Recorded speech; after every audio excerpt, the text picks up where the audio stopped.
Assalamualaikum warahmatullahi wabarakatuh.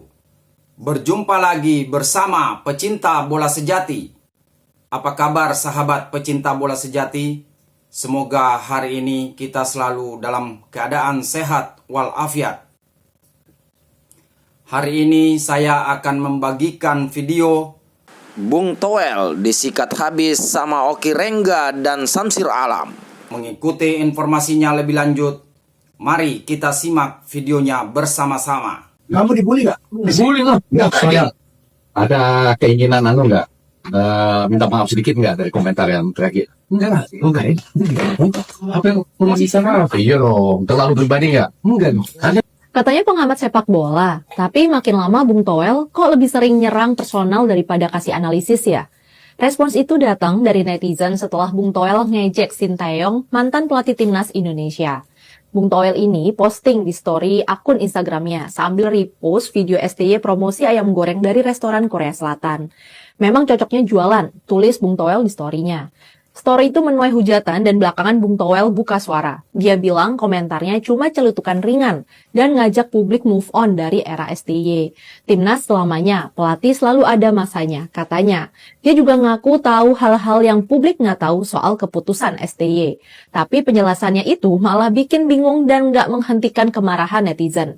Nah, pada titik itulah Bung Toel malah nuduh ada upaya framing di media sosial buat pertahanin STY sebelum dan sesudah nama Patrick Kluivert muncul. Tuduhan itu bikin netizen makin panas. Sejahat apa sih STY ini ke hidupnya Toel? Sampai segitunya dia ke STY, tulis orang netizen. Ini udah ke arah personal masalahnya, bukan ranah pekerjaan beliau waktu di timnas selanjutnya. Jawabannya cuma menurut pandangannya aja. Dia sendiri ciptakan isu, framing-framing apaan? Pihak STY nggak ada yang keluar-keluar, komen netizen lain. Reaksi keras juga datang dari komika Oki Rengga. Menurut Oki, Bung Toel sebelumnya pengamat sepak bola yang kritiknya tajam dan tepat sasaran. Namun ketika era coach STY pengamatannya kadang tidak masuk di akal. Seakan-akan apapun yang dilakukan pelatih timnas Indonesia salah, tulisnya di akun Instagramnya. Bung Toel selalu berharap STY itu diganti dan setelah itu terjadi dia tetap nyinyir, kata Oki. Oki bahkan menuduh Bung Toel mungkin punya agenda tersembunyi buat jatuhin STY. Atau jangan-jangan secara kesepakatan memang masih harus melakukan itu. Sampai kapan? Kami bosan juga, tulisnya. Netizen juga rame-rame ikut nyerang Bung Toel. Cancel culture aja, capek lama-lama pengamatannya subjektif dari awal coach STY masuk, tulis netizen. Sebagian menilai kritik Bung Toel udah keluar jalur, berubah jadi hate speech. Kritik itu emang penting banget, apalagi kita pingin timnas kita bisa naik kelas dan bertanding di kompetisi yang lebih bergengsi. Tapi kalau yang disampaikan terdengar seperti serangan pribadi, itu sih bukan kritik ya. Kalau ditengok ke belakang, Bung Toel emang sering mempersoalkan keputusan STY. Mulai dari soal pemain naturalisasi, performa timnas, sampai tuduhan pakai buzzer. Sayangnya apa yang disampaikan Bung Toel itu bukanlah kritik, tapi lebih terdengar gerutuan yang gak berbobot. Apalagi fakta di lapangan nunjukin STY punya kontribusi besar bagi kemajuan timnas kita. Timnas kita ini bisa ngalahin raksasa Asia loh, kayak Korea Selatan dan Arab Saudi. Di bawah STY, timnas Indonesia mulai diperhitungkan di level Asia. Jadi, kalau Bung Toel masih terus nyinyir, wajar kalau publik curiga ada agenda yang tersembunyi. Sebagai pengamat, Bung Toel ini harusnya jadi pencerah, bukan menambah ruwet masalah. Semoga Bung Toel mau merenung dan introspeksi ya. Yuk, jadi kritikus sepak bola yang berkualitas. Lu sejujurnya lu suka juga, nggak suka juga sama Bung Toel? Benci. Kenal juga ada tuh yang video sama Bung Toel. Wah, yang di atas, yang di atas. malah dia bilang, wah, anak gua juga. Karena Anak gua juga. Nah itu kalau seandainya aku nggak gitu, kayaknya banyak yang lempar botol. Ada ke-trigger satu. Iya, karena momennya itu udah nggak ketolong tuh. Maksudku pada penuh. rame penuh, kita menang nih. Orang kan udah nggak suka sama dia. Padahal tuh. Iya, maksudku udah dia nggak usah ikut closing lah. Dimunculkan dia naik udah langsung dimaki-maki nih sama penonton. Dia bilang jangan ya, jangan tenang.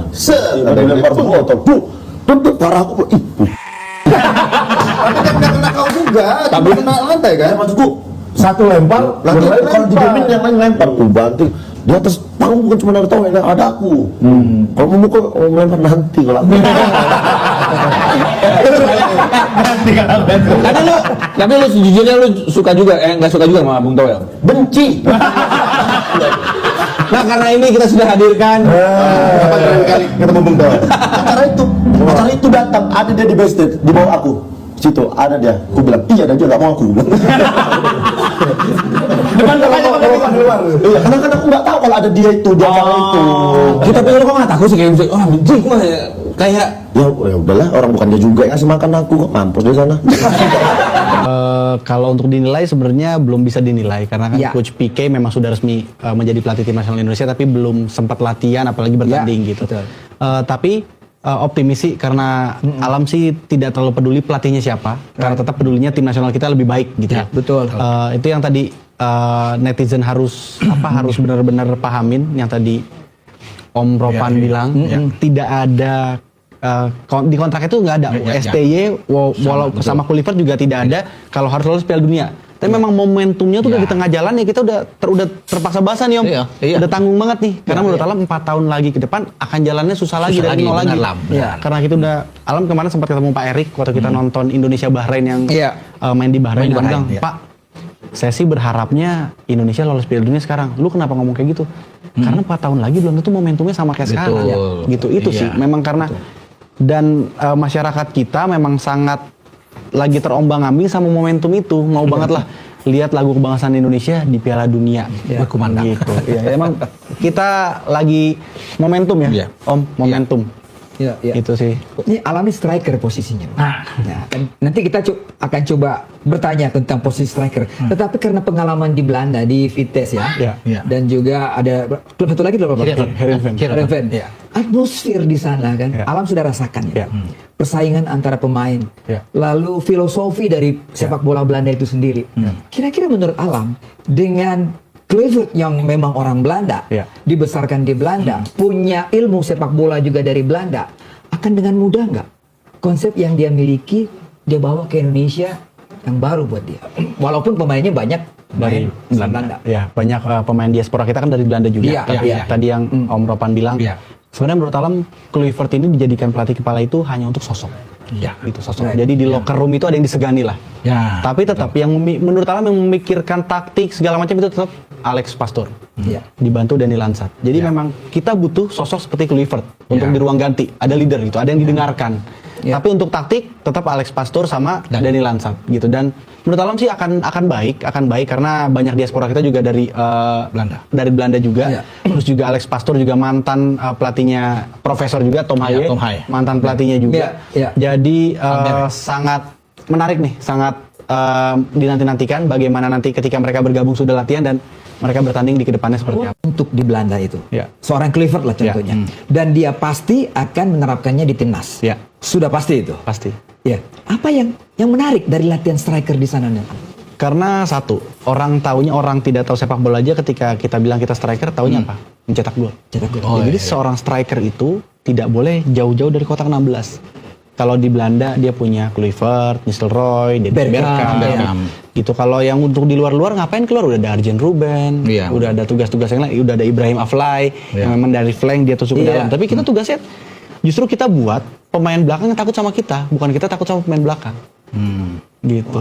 Pergerakan tipis-tipis aja waktu gol Piala Dunia yang Van Persie dia terbang heading itu lawan Spanyol itu dia udah lihat pemain belakangnya mau crossing, dia cuma buka ruang, dia dorong belakang sendiri, cuma buka ruang sini Bang, ini kan gak offside, dia bola taruh sini depan dah, gitu-gitu aja, gerakan 2 meter 3 meter tapi mematikan. Sama seperti Bergkamp yang lihat tadi ya, yang dia cuma chip bola tuh karena tekniknya memang udah matang kan Om, dia muter lewat sini. Ya mudah-mudahan itu yang bisa ditularkan sama Kluivert ke striker-striker kita lah, biar makin killer. Iya.